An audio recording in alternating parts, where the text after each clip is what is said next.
yung libre o malaya sa kahatulan, kailangang mabuhay sa katotohanan. Amen? Kaya sabi po roon sa John chapter 3, verse 21, mga kapatid, ngunit ang namumuhay ayon sa katotohanan ay lumalapit sa ilaw. Kayo, lumalapit sa ilaw. Gusto niyong pakinggan ang salita ng Panginoon at ipamuhay. Ngunit marami ang lumalayo sa ilaw sapagkat ang gusto nila dilim. Amen? Kaya sabi po, mga kapatid, upang mahayag na ang mga ginagawa niya ay pagsunod sa Diyos. Tignan nyo, di po ba napakainam na sumunod tayo sa Panginoon Diyos? Lumalapit tayo sa ilaw para mapapurihan, para maluwalhati ang ating Panginoong Diyos sa pamamagitan ng mga panalangin at mga pag-awit. Mga kapatid, bilang mga Kristiyano na lumalapit sa ilaw, mga kapatid, ay mamuhay tayo na pakikinggan natin yung salita ng Diyos at ipamumuhay natin yung salita ng Diyos. We are hearer and doer of the Word of God. Sabi doon sa James 1 verse 25. Kailangan yung mapakinggan natin yung salita ng Panginoon, ipamumuhay natin. Halimbawa, huwag niyong kalilimutan ang pagdalo sa gawain ng Panginoon. Sabi doon sa Hebrew 10 verse 25. Huwag natin pa kalimutan. Amen?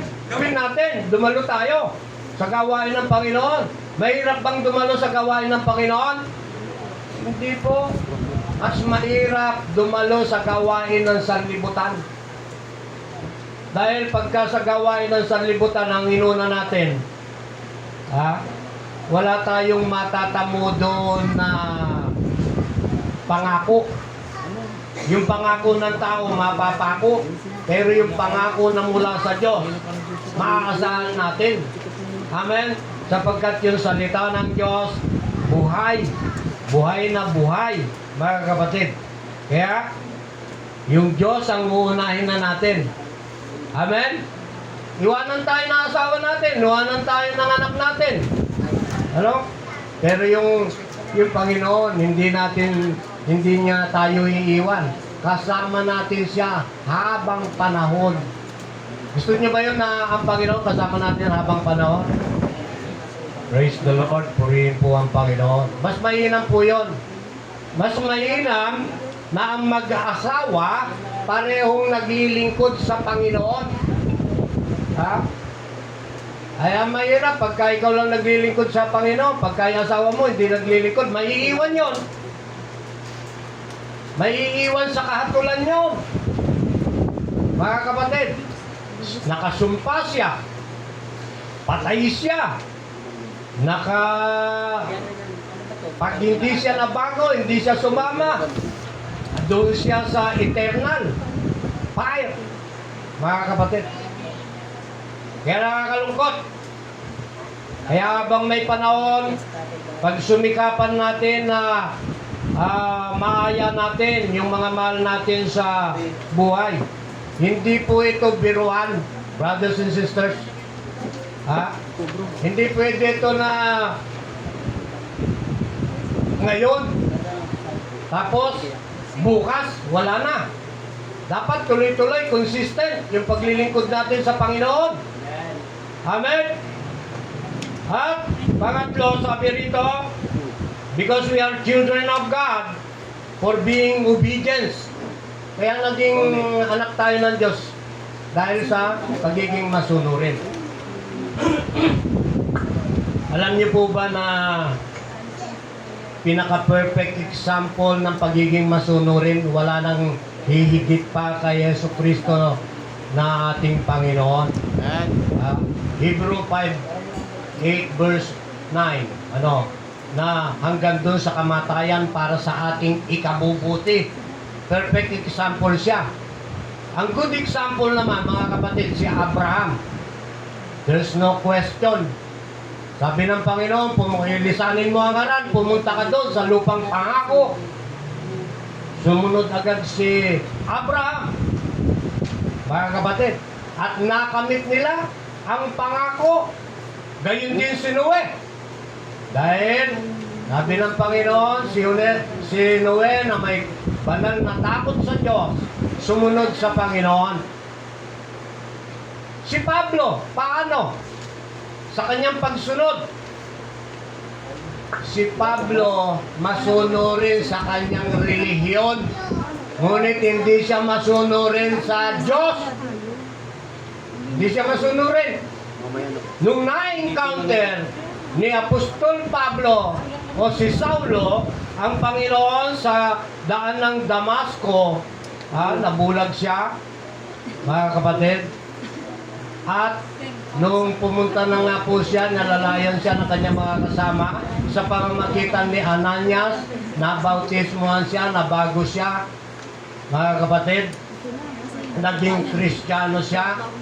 Hanggang doon sa kamatayan, naging masunurin si Apostol Pablo.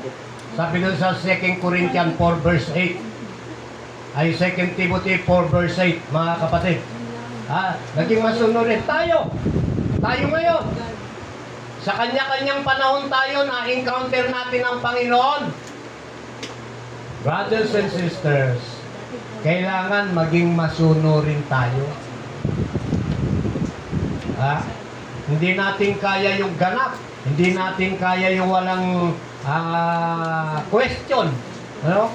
Hindi natin na kaya yung may banal na pagkatakot. Ngunit, sa katulad ni Apostol Pablo, nagawa natin na sumunod sa Panginoon nung na-encounter natin siya. Kaya nga may tumutugtog, may nananalangin. Dahil sumusunod tayo, may sumasamba. Ngunit, mga kapatid, ipagpatuloy natin yung paglilingkod sa Panginoon. Amen.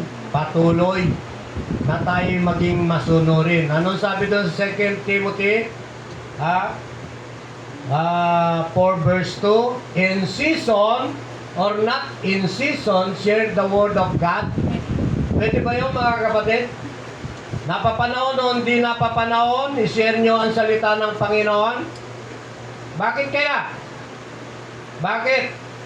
Sapagkat ang buhay hindi mahaba, maigsi.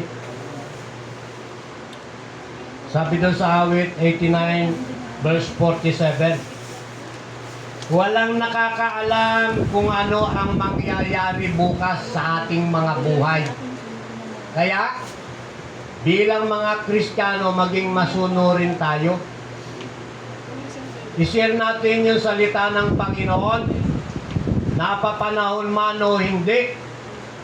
Mga kapatid, para ang mga tao na ating hahayagan ng salita ng Panginoon, madala natin sa Panginoon para mailigtas din natin sila sa pungot, sa kamatayan, sa sumpa. Yun po, marami pong tao nakasumpa ngayon. Yun ang kailangan nating gawin. Dahil hindi mahaba ang buhay, maigsi. Maigsi ang buhay. Saan mo paggagamitin yung buhay mo? Ngayon, araw ng linggo. Pupunta doon sa Kamayakos. Pupunta doon sa Vista Mall. O kaya, uunahin muna yung gawain sa bahay, maglilinis ng bahay. Alam niyo ba, pag ginuuna natin yung mga bagay na yan, tingnan niyo yung nangyari doon sa Los Angeles, California. Pinag-ipunan nila ng napakaraming mga salapi at panahon ng kanilang naggagandang mga tahanan sa isang iglap. Wala lahat. Isipin natin yun. Unahin muna ang Diyos. Amen. Amen. Unahin muna. At bigyan natin ng magandang lugar ang Panginoong Diyos. Amen? Ano nangyari dun sa mga celebrity na yung ngayon? Yung mga mayayaman ngayon? Mga kapatid? Ha?